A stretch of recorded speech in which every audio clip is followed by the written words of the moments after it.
जाने लग रहे हैं। उन्होंने कहा कि हमको परदेश कमाने के लिए जाने चाहिए ना। तो कहने लगे महाराज मेरा कर्म है कि जब तक मैं अपने पति को भोजन नहीं कराती हूँ, जब तक मैं भोजन ग्रहण नहीं करती हूँ। महाराज अगर आप परदेश कमाने के लिए चले जाओगे तो मैं अपने पतिव्रत धर्म का कैसे पालन करूंगी। गोपी कहने लगी कन्हैया अगर किसी नारी का पति परदेश कमाने जाए तो वो अपने पतिव्रत धर्म का कैसे पालन करेगी। भगवान कहने लगे अगर नारी का पति परदेश कमाने के लिए जाए तो एक माटी की मूर्ति बना लेनी चाहिए उस नारी को। अगर किसी नारी का पति परदेश कमाने के लिए जाए तो वो अपने पतिव्रत धर्म का कैसे पालन करेगी। एक माटी की मूर्ति बना लेनी चाहिए, उसका भोग लगा के भोजन कर लो, उसे स्नान करा के स्नान कर लो। ध्यान से सुनना, ये माटी की मूर्ति कौन है। वह ब्राह्मणी एक माटी की मूर्ति बनाई और उस माटी की मूर्ति का भोग लगा करके वो भोजन किया करती थी। उसे स्नान करा के वह नारी स्नान किया करती थी। समय बीतता गया बीतता गया। एक दिन पंडित जी परदेश से कमा के आ रहे थे। एक दिन पंडित जी परदेश से कमा के आ रहे थे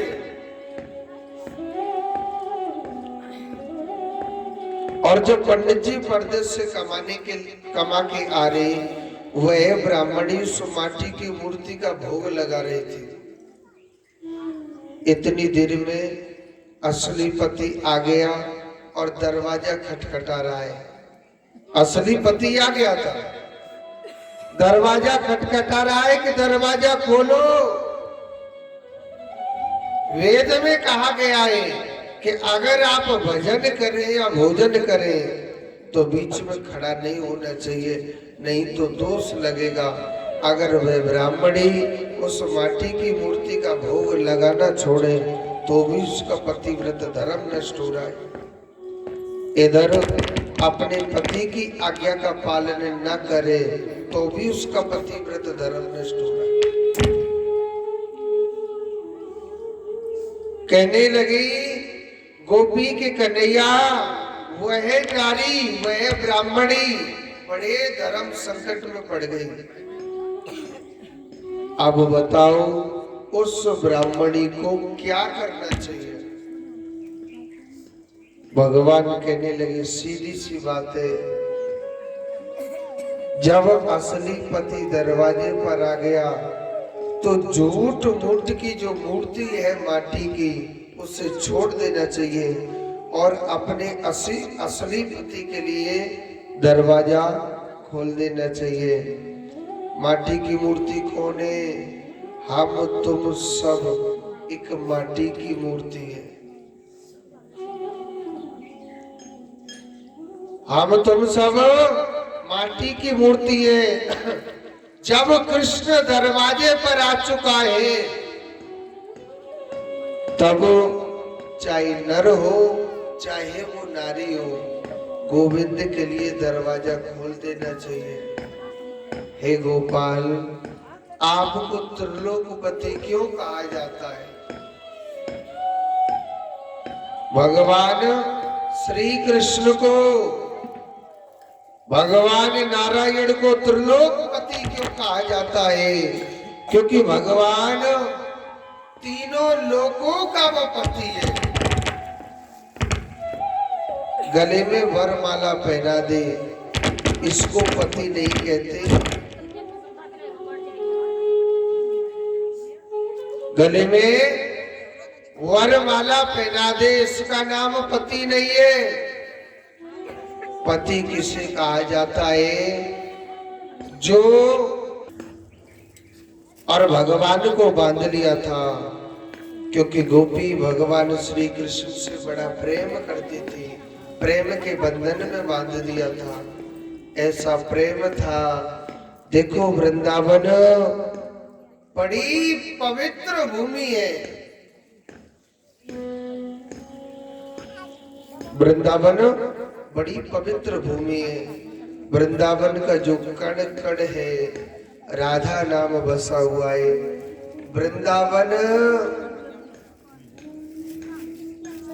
का जो कण कण है, उसमें कृष्ण वास करता है।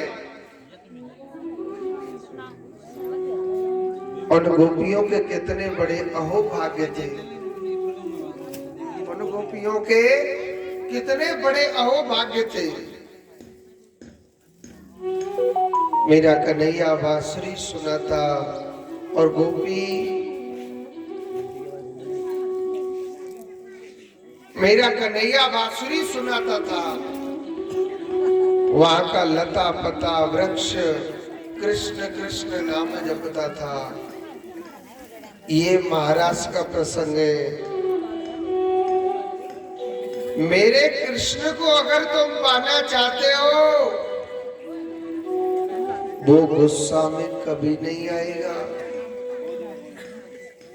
भगवान को अगर तुम पाना चाहते हो तो भगवान गुस्सा में कभी नहीं आएंगे।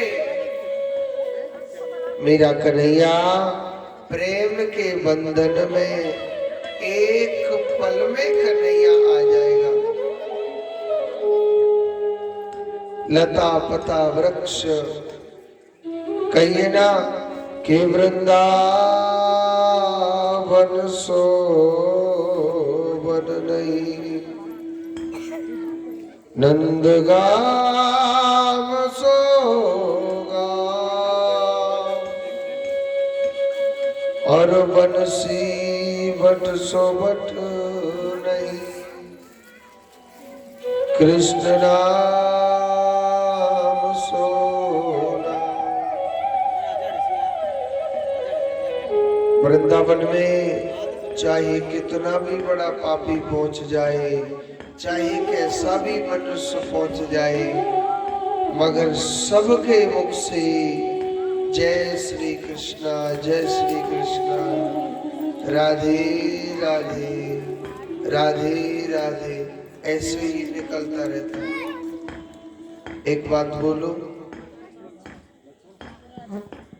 लोग वृंदावन घूमने जाते हैं, किस लिए जाते हैं? वृंदावन कोई धाम थोड़ी है। अगर आप धाम सोच रहे, वृंदावन धाम नहीं है। लोग कहते महाराज हमने ठाकुर जी के दर्शन करने जाते हैं। क्यों, ठाकुर जी खेतड़ी में नहीं का, कल्याण में नहीं है क्या? फिर भी लोग वृंदावन जाते हैं। अरे वहां पर भी पत्थर की मूर्ति है, कोई हकीकत में नहीं बैठो, फिर भी लोग जाते हैं वृंदावन। काई को जाते, पता है क्यों जाते? मैं बताऊं। वृंदावन की जो माटी है ना, वो बड़ी पवित्र बताई गई है। वृंदावन की माटी इतनी पवित्र बताई गई है।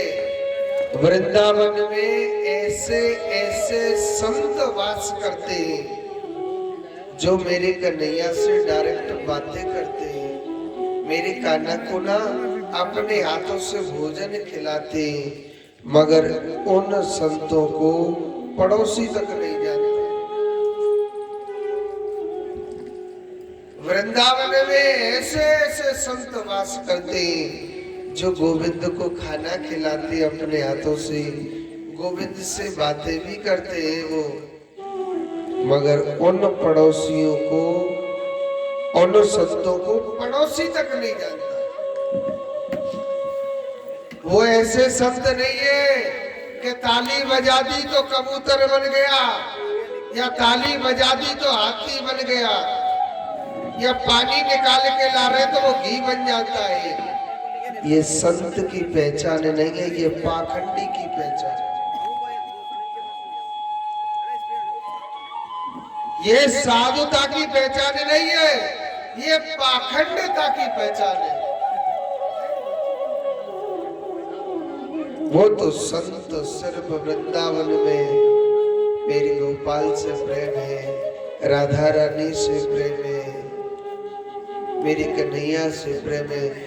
सुनो, जो वृंदावन जाता है ऐसे संतों के चरणों की रज पड़ी हुई है, धूल। जो वृंदावन जाता है जाने वृंदावन की माटी अपने माथे पर नहीं डाली, अपने सर पर नहीं डाली, जिसने अपने माथे पर नहीं लगाई, वृंदावन जाने का कोई भी फल नहीं है।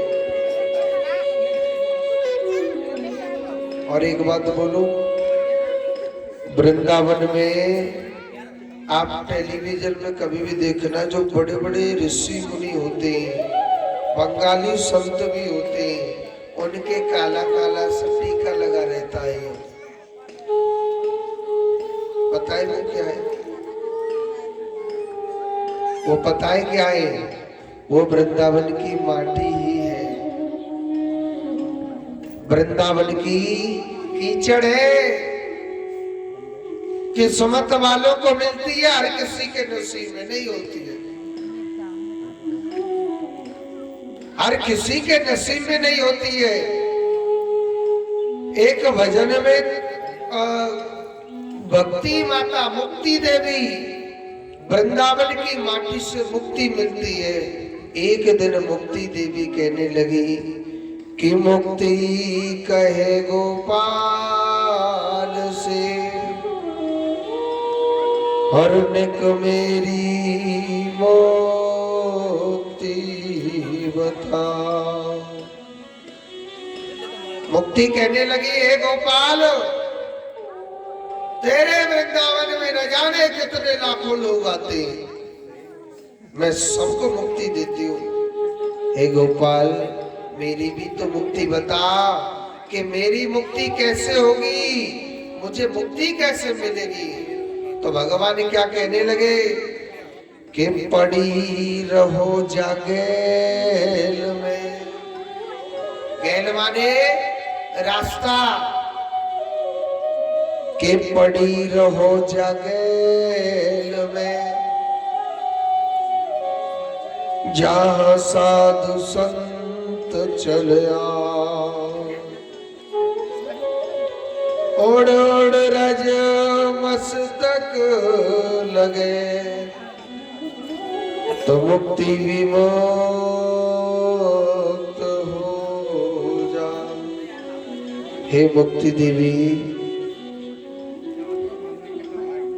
तू सिर्फ इस रास्ते पर पड़ी रहे, और जो भी मेरे भक्त है ना, वो आएंगे जाएंगे, उनके चरणों की जो रज उड़ेगी, तो हे मुक्ति देवी, तू भी मुक्त हो जाएगी।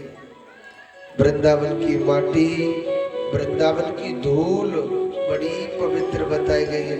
अरे सोच करके सोचो, वो माटी भगवान जो कौन है? साक्षात भगवान परमात्मा। वृंदावन का जो साक्षात भगवान है, नारायण है, अरे उसने इस माटी को खाया था। खायो कि न खाई? कन्हैया ने वृंदावन की माटी खाई थी। क्यों खाई?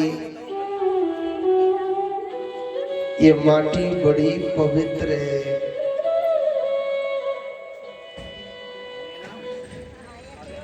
इतनी पवित्र वृंदावन की माटी है, और आज उस माटी पर भगवान बैठ करके अर्धरात्रि के समय राकेश चंद्रमा निकला हुआ है, और आज गोपी मेरे कन्हैया की बांसुरी सुनने आई, मेरे कन्हैया को प्रेम के बंधन में बांध दिया।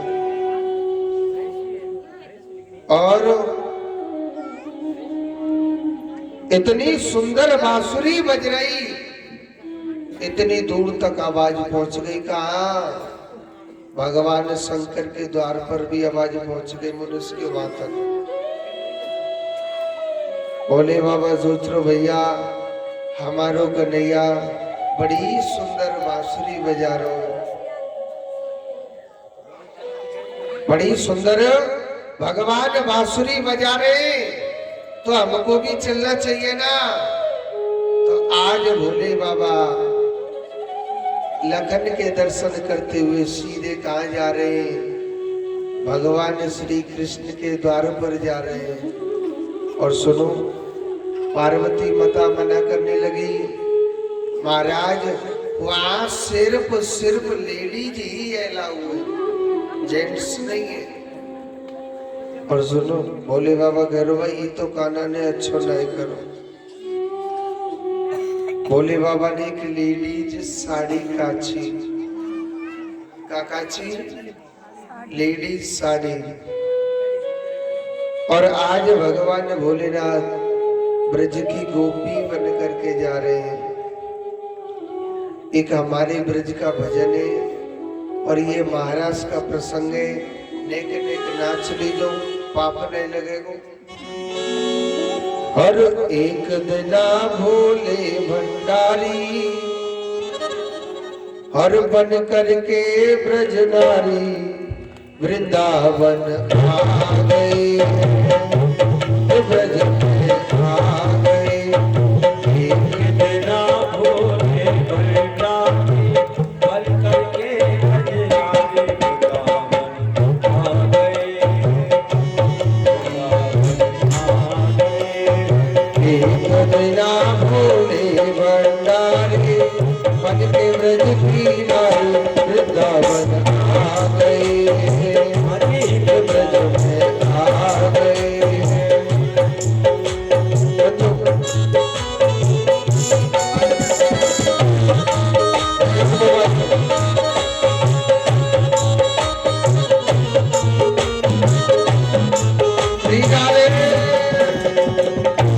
पार्वती से बोले मैं भी चलूंगा तेरे साथ में, तेरे साथ में। पार्वती से बोले मैं भी चलूंगा तेरे साथ में, तेरे साथ में। पार्वती से चलूंगा तेरे साथ में, तेरे साथ में। राधा संग श्याम मैं भी चलूंगा तेरे साथ में, तेरे साथ में। राधा संग श्याम नाचे मैं भी नचूंगा तेरे साथ में, तेरे साथ में। राधा संग श्याम नाचे मैं भी नचूंगा तेरे साथ नाचते हुए, ओ तेरे साथ में। हरे रास रचेगा ब्रज में भारी, रास रचेगा ब्रज में भारी। हमें दिखा दो प्यारे गोकुल में आ गए, ब्रज में आ गए। भोले भंडारी, बन के ब्रज की नारी गोकुल में आ गए, आ गए। हरि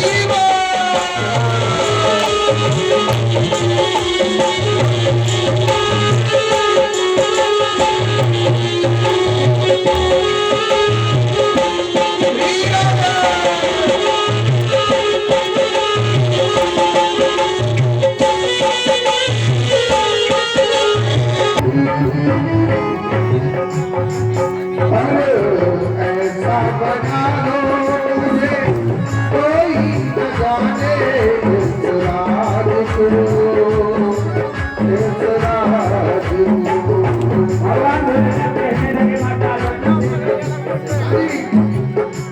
ऐसा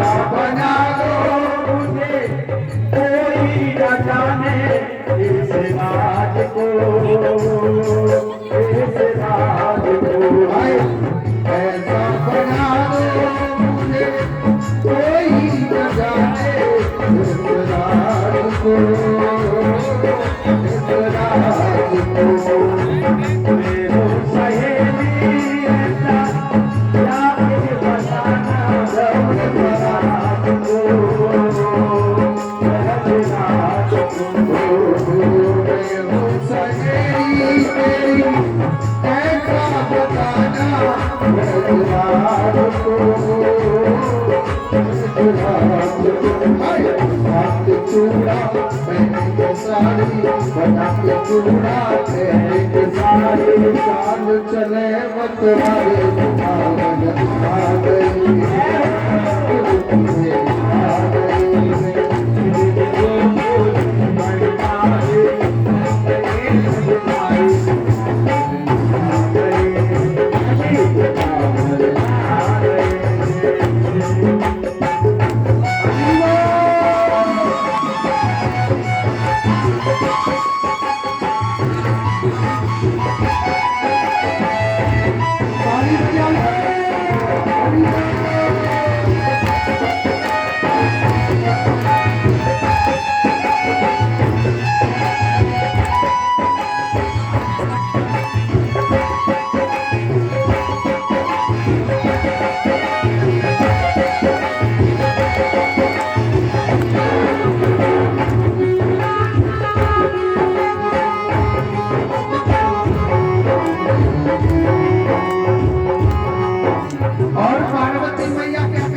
मानो बात हमारे आ गए आ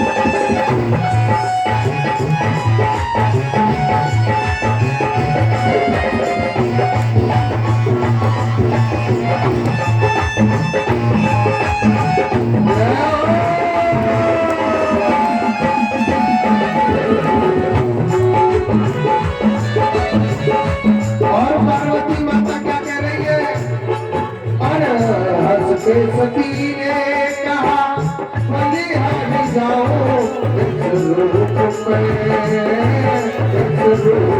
में हाथी के सखी ने कहा बलिहारी जाओ इस रूप में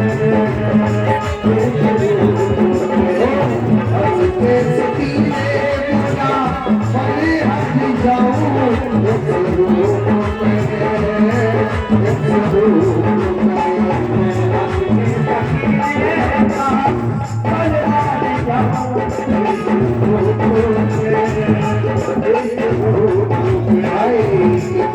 तुम्हारे लिए आए मुरारी रूप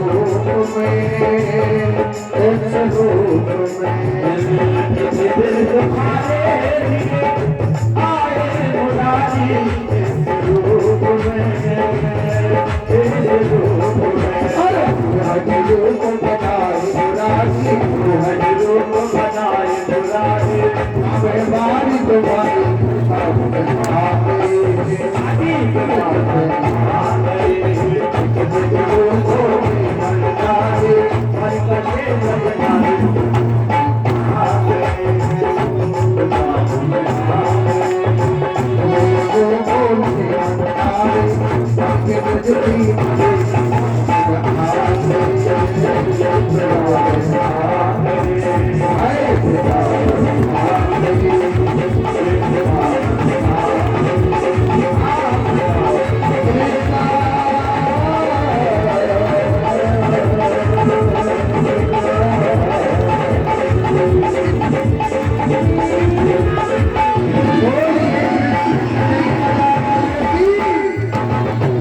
तो आज देखो मेरे परम पिता परमात्मा भगवान नारायण बड़ा सुंदर महाराज किया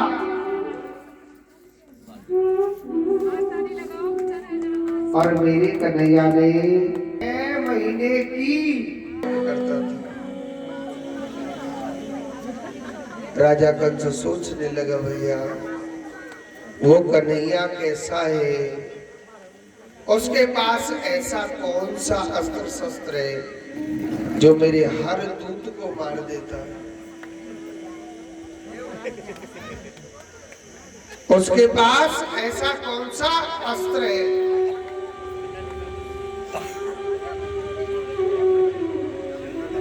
उसने क्या किया, नारद जी की बात मानता है राजा कंस।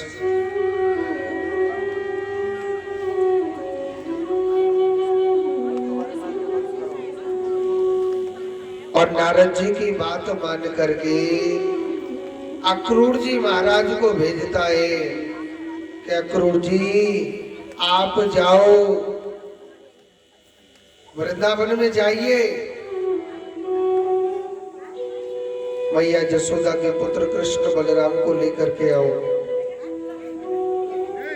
और हम उनको नहीं यहाँ मार देंगे। अक्रूर जी महाराज भगवान से बड़ा प्रेम करते थे और कहते हैं जो भगवान का भक्त होता है वो कभी सोचता नहीं है, जो भगवान का भक्त होता है वो कभी चिंता में नहीं रहता।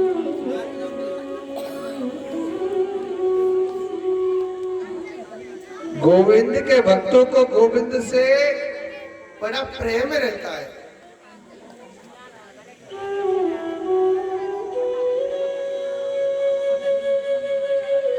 आज देखो सुखदेव जी महाराज कहते हैं परीक्षित, अक्रूर जी महाराज गए, सबसे पहले वृंदावन की माटी में धूल में मल मल के स्नान किया था पूरे शरीर से। हे गोपाल मैं तेरी भूमि पर आया हूँ, कान्हा तो उस वृंदावन की माटी में बहुत खेला है। हे गोपाल स्नान किया था, कृष्ण बलराम के दर्शन करे। भगवान श्री कृष्ण को मालूम था हमारे चाचा जी किस लिए आए, तो उनसे कही कि चाचा जी आप हमको लेकर के तो आए हो लेने के लिए, मगर हमारी मैया से ये झूठ बोले हैं कि मथुरा में बहुत बड़ो मेलो लग रहा है। हमारी मैया से न झूठ बोल के ले जाना, नहीं तो हमारी मैया न भेजेगी।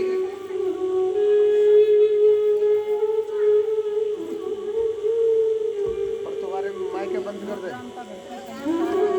हमारी मैया हमें नहीं भेजेगी। और सुनो मथुरा में नहीं भेजेगी हमारी मैया, तो आप जानते हैं कि कोई नाथ रिश्तेदार आता है तो खूब सेवा करते कि नहीं करते, जो भी हमसे बनती है। तो अक्रूर जी महाराज की बड़ी सुंदर सेवा करी, भोजन कराया। रात के समय पूछा नंद बाबा ने कि अक्रूर भैया, आप हमारे वृंदावन की नगरी में कैसे पधारे? उन्होंने कहा कि महाराज, एक मथुरा में बहुत बड़ा मेलो लग रहा है और मैं चाहता हूं कि मैया जसोदा के पुत्र कृष्ण को लेने के लिए आया हूं। नंद बाबा के दिल पर एकदम धक्का सा लग गया था। कहते हैं जो जिससे दिल से प्रेम करता है ना, अगर वो ही उससे बिछड़ता है तो उसके हृदय पर ना बड़ा बड़ा कष्ट पड़ता है। उसके हृदय पर बड़ा कष्ट पड़ता है।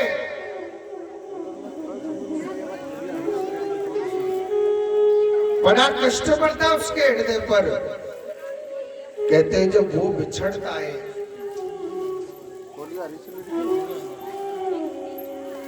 बड़ा कष्ट पड़ता है। सुखदेव जी महाराज कहते हैं, परीक्षित, आज मैया जसोदा का पुत्र बिछड़ रहा है तो नंद बाबा ने एक बार तो मना कर दिया कि मैं अपने पुत्र को मैं अपने लालाए नहीं भेजूंगा, मैं अपने पुत्र को नहीं भेजूंगा। और जब उनको बताया नंद बाबा से कि आप जानते हो कृष्ण आपका बेटा नहीं है, कृष्ण नंद का बेटा नहीं है, ये तो वसुदेव नंदन है, ये तो देवकी का बेटा है। तो नंद बाबा बड़े उदास हो गए। और सुनो, जसोदा मैया को पता चला कि प्रातः काल होते ही मेरा बेटा मुझे छोड़ के चले जाएगा। जसोदा मैया ऐसी पागल हो गई थी, ऐसी पागल हो गई, चिल्लाने लग गई और रोने लग गई कि मैं अपने लालाए, मैं अपने कन्हैया ना भेजूंगी चाहे कछुए ले, मैं अपने पुत्र को नहीं भेजूंगी, क्योंकि कृष्ण तो मेरा बेटा है। मैं मथुरा को कन्हैया ना भेजूंगी। एक बात बोलो, भगवान श्री कृष्ण जसोदा मैया के चरणों में गिर गए और जसोदा मैया से हाथ जोड़ के भगवान रोने लग जाते और भगवान कहने लगे, जसोदा मैया, अरे ओ जसोदा मैया, मैया मैंने तेरी सब बात मानी, मैया तेने कही काना तो गैया चरानी है, मैया मैंने गैया चराई, मैया तेने मोते कही काना तो माखन की चोरी ना करनी, मैया मैंने नहीं करी, मैया मैं तेरे हाथ जोड़ रहा हूं, मैया मोए एक बार मथुरा को भेज देना। और एक बात बोलो, माँ का हृदय अपने आप बता देता है मेरा बेटा आएगा कि नहीं आएगा, क्योंकि भगवान आज अपनी जसोदा मैया से जीवन भर के लिए विदा होके जा रहे हैं। और कहते हैं कि माँ की आत्मा पर कितना कितना कष्ट पड़ता है। कहते हैं कि जिस माँ का बेटा सदा सदा के लिए जुदा हो गया है, जिस माँ का बेटा जीवन भर के लिए बिछड़ गया है ना, वो माँ जानती है कि पुत्र से बिछड़ने का दुख क्या होता है।